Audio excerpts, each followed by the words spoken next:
Estimats opositors i opositores d'Oposites Fàcil, anem a parlar sobre les oposicions d'auxiliar administratiu a corporacions locals. Primer de tot, recordem que dins de corporació local tenim els ajuntaments, tenim les diputacions i els consells comarcals. Per tant, veiem que a Catalunya tenim una gran diversitat de processos selectius. Per què? A Catalunya tenim 946 municipis. Per tant, en cadascun dels ajuntaments que puguem opositar tindrà unes oposicions pròpies amb un temari propi i un procés de selecció determinat.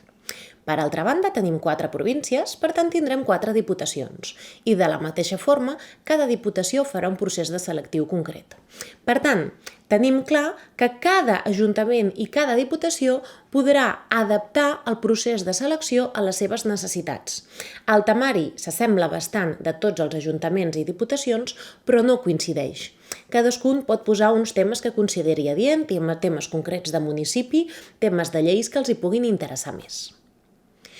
Quins són els requisits per poder accedir a les oposicions d'auxiliar administratiu en una corporació local?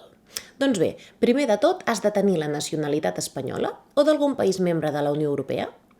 Has de tenir 16 anys com a mínim i no haver complert l'edat màxima de jubilació. Has de tenir la ESO o equivalent pel que fa a la formació. Has de posseir la capacitat física i psíquica necessària per portar a terme les teves funcions del lloc de treball i, per últim, no has d'haver estat inhabilitat per exercir funcions públiques. Com és el teu procés de selecció?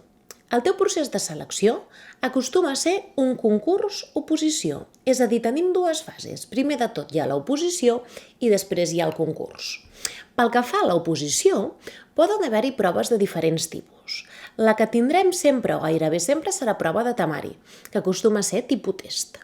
Després tindrem una prova de supòsit pràctic, que posarem a prova tot allò que hem après a nivell de temari. Acostumen a ser supòsits pràctics relacionats amb la llei 39/2015, la 40/2015, funció pública, contractació. Després tindrem la prova de català, que només l'hauran de fer les persones que no estiguin exemptes de fer-la. Prova de psicotècnics, cada vegada és més típica que ens en trobem. I per últim, prova d'entrevista personal, també és molt típic que en posin. Les que sempre us trobareu en totes les oposicions serà temari i supòsit pràctic. La de psicotècnics i entrevista, ja us dic, cada cop és més freqüent que la posin, però no sempre us les faran.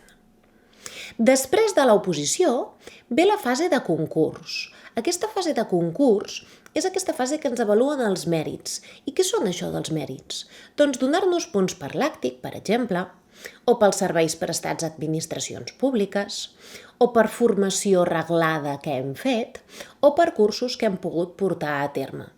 Totes aquestes qüestions ens donen punts pel que fa a la fase de concurs. Moltíssimes gràcies per la teva atenció.